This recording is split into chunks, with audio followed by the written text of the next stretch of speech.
Hello दोस्तों, good evening. कैसे हैं? मैं दीपक शर्मा अपने ऑनलाइन चैनल पे आपका बहुत बहुत स्वागत करता हूं। आज हम धारा विद्युत में व्हीटस्टोन सेतु के बारे में पढ़ने वाले हैं। लास्ट लेक्चर में हमने आपको किरचॉफ का धारा का नियम, किरचॉफ का विभव का नियम बता दिया था और उस पर एक सवाल भी करके बता दिया था। तो उस प्रकार के क्वेश्चन वहां पर पूछे जा सकते हैं। अब अपन बात कर लेते हैं व्हीटस्टोन सेतु की। ठीक है, तो आपका व्हीटस्टोन सेतु आपका बोर्ड के अकॉर्डिंग बहुत इंपॉर्टेंट क्वेश्चन है जो पूछा जाता है। व्हीटस्टोन सेतु ये क्या होता है, ये इसकी संतुलन की स्थिति कैसे निकाली जाती है वो अपन ज्ञात कर रहे हैं। ठीक है, तो सबसे पहले अपन इसके बारे में समझ लेते हैं क्या होता है। यह एक विशेष प्रकार का विद्युत परिपथ है जिसकी सहायता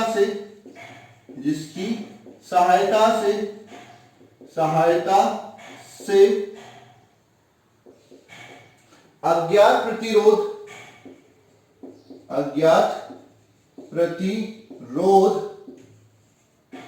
ज्ञात किया जाता है।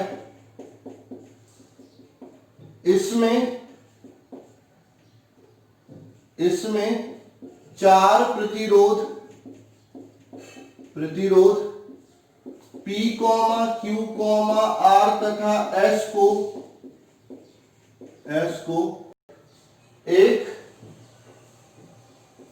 एक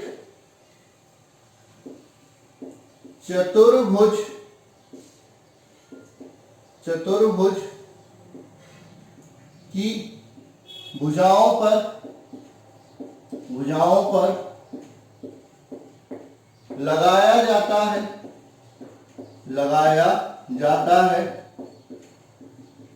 तथा धारामापी को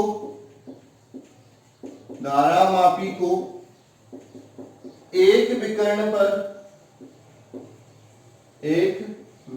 पर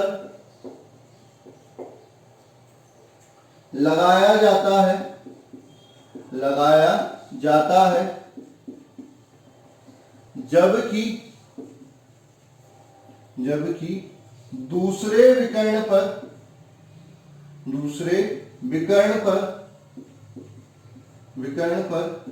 कुंजी की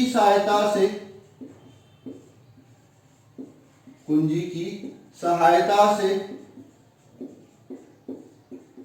बैटरी लगाई जाती है।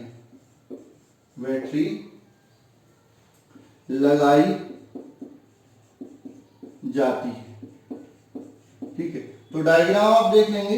इसमें एक चतुर्भुज बनाया A B C D। ये आपका क्या हो गया? चतुर्भुज हो गया A B C D। इस चतुर्भुज की चारों भुजाओं पर हम क्या करते हैं? चार प्रतिरोध लगाते हैं।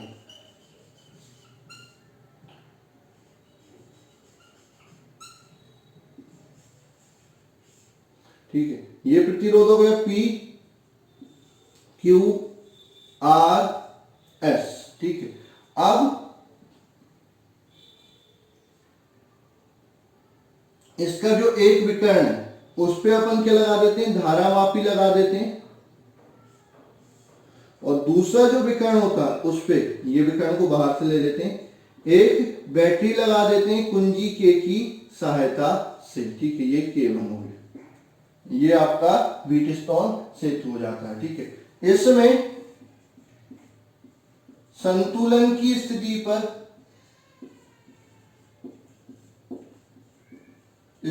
पर धारामापी में कोई धारा प्रवाहित नहीं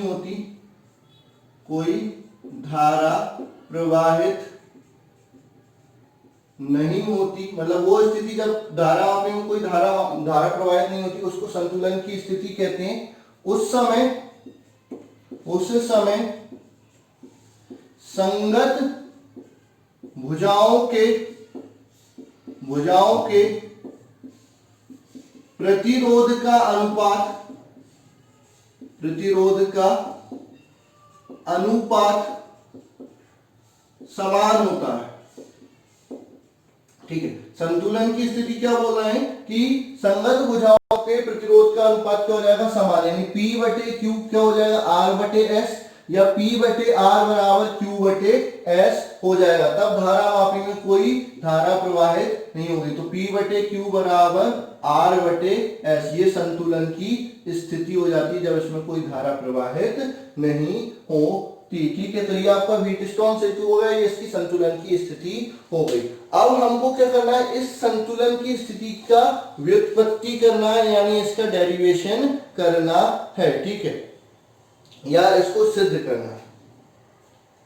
तो कर लेते हैं, कुछ नहीं, किसकी सहायता से होगा, किरचॉफ के धारा एवं विभव के नियम की सहायता से इसकी स्थापना या इसका सत्यापन अपन करेंगे। ठीक है, तो आपका इसकी संतुलन स्थिति को सिद्ध करना, यानी इसकी उत्पत्ति,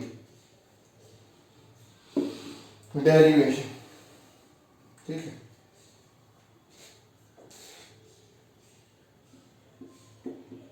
संतुलन स्थिति की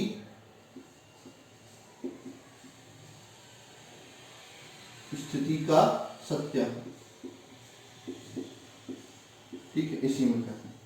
अब यहां पर धारा आई ये दो भागों में बैठ गई, I1 I2।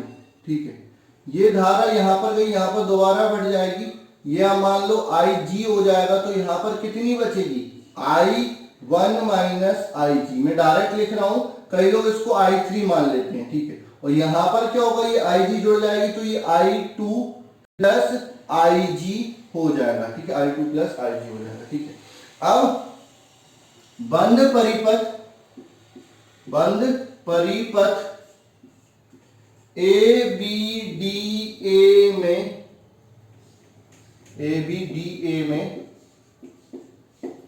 KVL लगाने पर।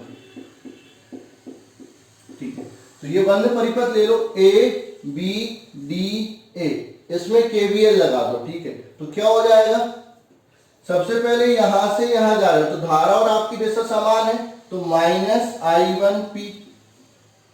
फिर कहां से कहां गए, B से D, तो यहां पर भी आपकी और धारा की दिशा क्या है, समान है, तो माइनस IG इंटू G।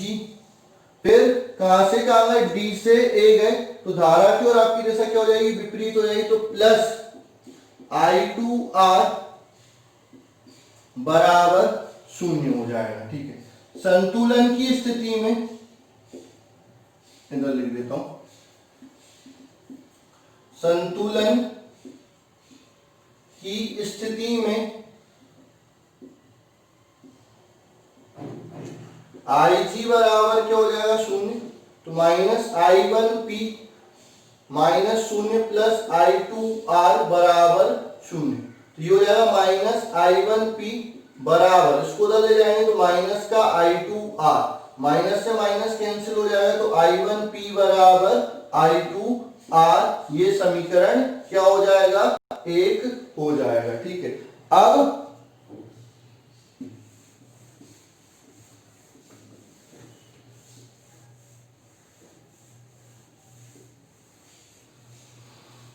बात करते हैं बंद परिपथ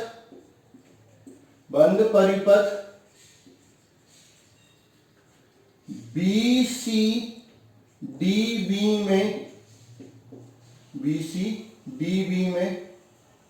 KVL लगाने पर, KVL मतलब किरचॉफ के विभव का नियम लगाने पर। ठीक है, तो इसमें लगा लो, तो आप कहां से कहां गए, पहले B से C गए, तो आपकी और करंट की डायरेक्शन क्या है, सेम, तो माइनस क्या हो जाएगा, I1 माइनस IG गुणित Q। फिर कहां से कहां गए, C से D गए, तो आप C से D जा रहे हो, धारा कहां से आ रही है, D से C, तो विपरीत दिशा है, तो प्लस हो जाएगा, क्या हो जाएगा, I2 plus IG into S। फिर कहां से कहां गए, D से B गए, आप D से B जा रहे हो, धारा इधर जा रही है, तो विपरीत दिशा है, तो प्लस IG इंटू G बराबर 0। ठीक है, संतुलन की स्थिति में, संतुलन की स्थिति में IG का मान शून्य होता है। तो जहां पर IG दिख रहा है वहां पर शून्य लिख दो। तो माइनस I1 माइनस शून्य into Q plus I2 plus शून्य इंटू एस प्लस शून्य बराबर 0। तो ये हो जाएगा माइनस का I1 क्यू प्लस I2s बराबर शून्य। ये उधर जाएगा तो माइनस का I1 क्यू बराबर माइनस का I2s, माइनस से माइनस कट जाएगा तो ये हो जाएगा I1 क्यू बराबर I2s। ये समीकरण 2। अब क्या करेंगे, ये हटा देता हूं। अब क्या करेंगे, समीकरण 2 में समीकरण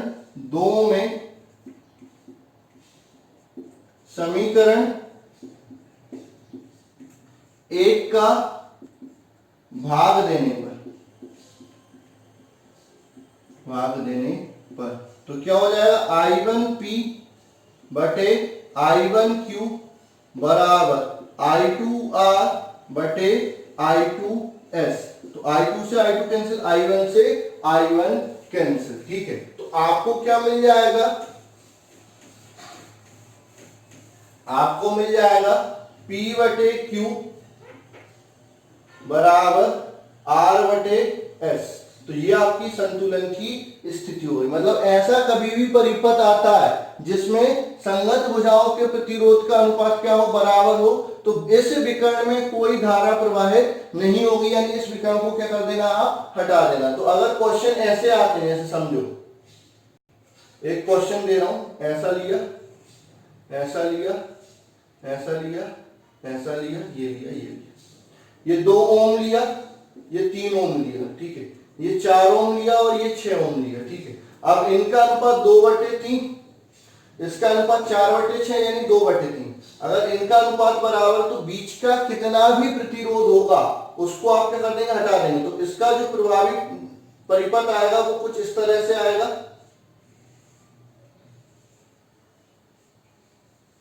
ठीक है, तो 2 ओम, 3 ओम, 4 ओम, 6 ओम। ठीक है, अब ये दोनों श्रेणी में, ये दोनों श्रेणी में, तो ऊपर ये कितना हो जाएगा,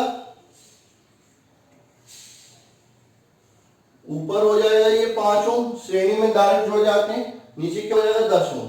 ठीक है, अब समांतर क्रम में 2 प्रतिरोधों का प्रभावी प्रतिरोध निकालना, तो R बराबर क्या हो जाएगा, R1 R2 बटे R1 प्लस R2।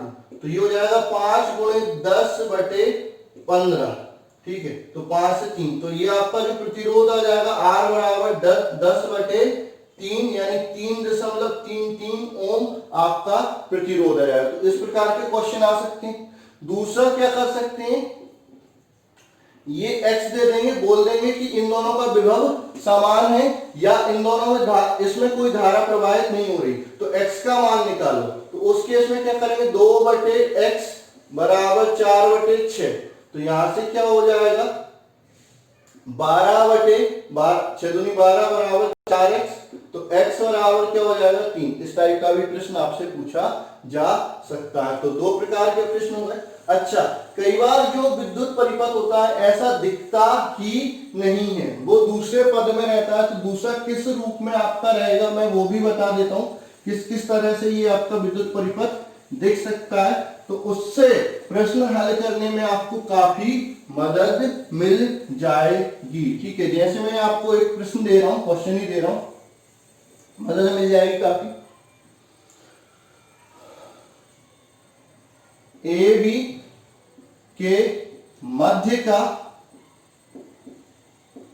प्रतिरोध या प्रभावी प्रतिरोध ज्ञात कीजिए।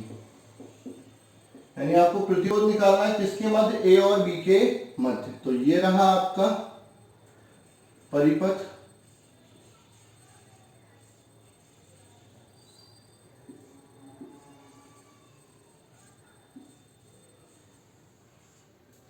ठीक, 5 ओम, 4 ओम, 3 ओम, 10 ओम, 8 ओम। ये ए, ये बी। ठीक है सर, इसको कैसे हल करें? ये भी बेटा व्हीटस्टोन सेतु है सर, दिख तो नहीं रहा, बिल्कुल दिख रहा है। ठीक है, ये आपका सी मान लो, ये डी मान लो, यहां से पकड़ के ऐसा खींच दो तो ये आपका क्या हो जाएगा, जैसे ए बनाया, ये बी बनाया, ये सी बना लो, ये डी बना लो, दोबारा से परिपथ बना लो। ठीक है, यहाँ पर कितने का हो जाएगा, 5 ओम का प्रतिरोध हो जाएगा, यहाँ पर कितना हो जाएगा, 4 ओम हो जाएगा, यहाँ पर 10 ओम, यहाँ पर 8 ओम, और बीच में कितना है, 3 ओम। ठीक है, तो 5 4 10 8।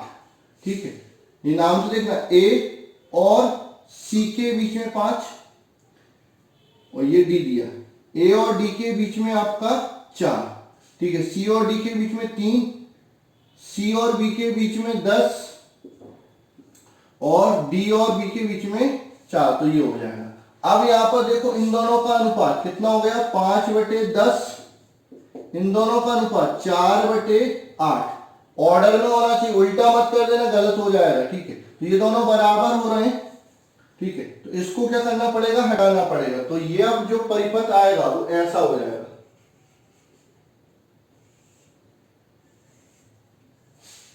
ये 5 ओम, ये 10 ओम, ये 4 ओम, ये 8 ओम। ठीक है, अब ये दोनों श्रेणी में हो गए, ये दोनों श्रेणी में, तो ये डायरेक्ट जुड़ जाएंगे, तो नया जो परिपथ आएगा वो कितना होगा,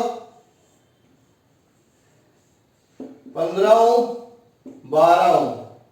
अब इन दोनों का समांतर, तो R बराबर R1 R2 बटे R1 प्लस R2, तो ये हो जाएगा 15 गुणित 12 बटे 15 प्लस 12। ठीक है, तो 15 गुणित 12 ही रहने दो, नीचे कितना हो जाएगा, 27। ठीक है, 3 से भाग करो, 9 4, 3 से फिर करो 5, 5 को 20/3, तो 20/3 ओम आपका प्रतिरोध हो जाएगा। तो इस प्रकार का भी परिपथ आपको आ सकता है। इसको और दूसरे पद में भी अपन दे सकते हैं। ठीक है,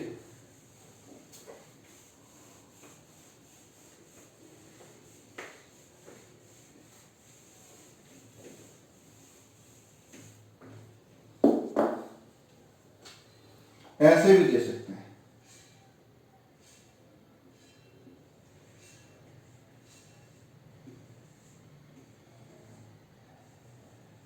ये भी आपका व्हीटस्टोन ब्रिज हो जाता है। ये P, ये Q, ये R और ये S और ये आपका कोई सा भी प्रतिरोध G मान लो। इन दोनों का अनुपात इन दोनों के अनुपात के बराबर होगा, तो इसको हटा देंगे, या फिर इन दोनों के बीच विभवांतर क्या होगा, 0 होगा, या विभव इन दोनों का समान होगा, या इसमें कोई धारा प्रवाहित नहीं होगी, तो इनका अनुपात क्या हो जाएगा, बराबर। दोनों टाइप के क्वेश्चन पूछे जा सकते हैं आपसे। अनुपात से किसी प्रतिरोध को पूछा जा सकता है, या फिर ये दे देंगे कि उसमें कोई उनकी संतुलन की स्थिति बराबर है, मतलब प्रतिरोध का मान दे देंगे, तो प्रभावी प्रतिरोध पूछ सकते हैं। तो 2 प्रकार के क्वेश्चन आ सकते हैं। एक और आपका व्हीटस्टोन सेतु ऐसे बना सकते हैं,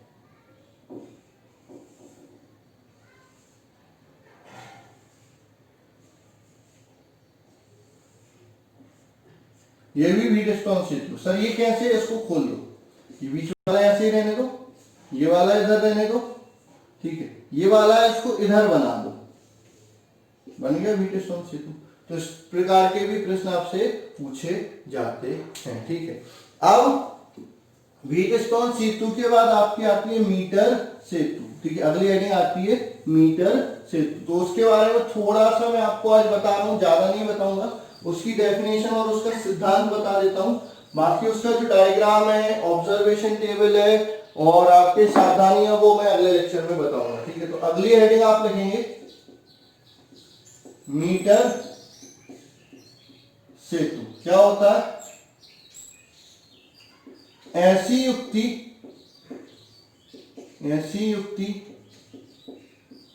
जिसकी सहायता से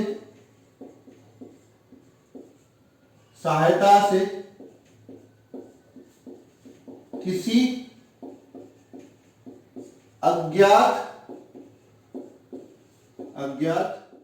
ऐसी युक्ति जिसकी सहायता से किसी अज्ञात प्रतिरोध का मान ज्ञात किया जाता है ज्ञात किया जाता है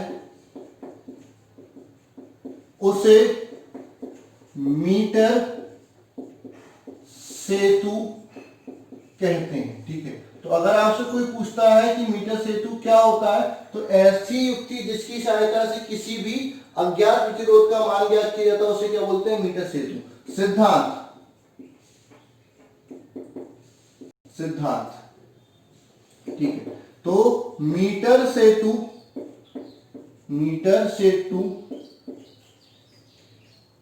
व्हीट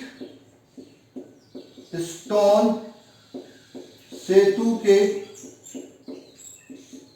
सेतु के सिद्धांत पर कार्य करता है। तो आपका जो मीटर सेतु है वो किस सिद्धांत पर कार्य करता है, व्हीट स्टोन सेतु के सिद्धांत पर कार्य करता है। अब इसका जो डायग्राम है और इसके जो फॉर्मूले हैं और इसकी ऑब्जर्वेशन टेबल है और जो सावधानी है वो हम अगले लेक्चर में डिस्कस करेंगे। आज के लिए बस इतना ही, मिलते हैं अगले लेक्चर में। धन्यवाद।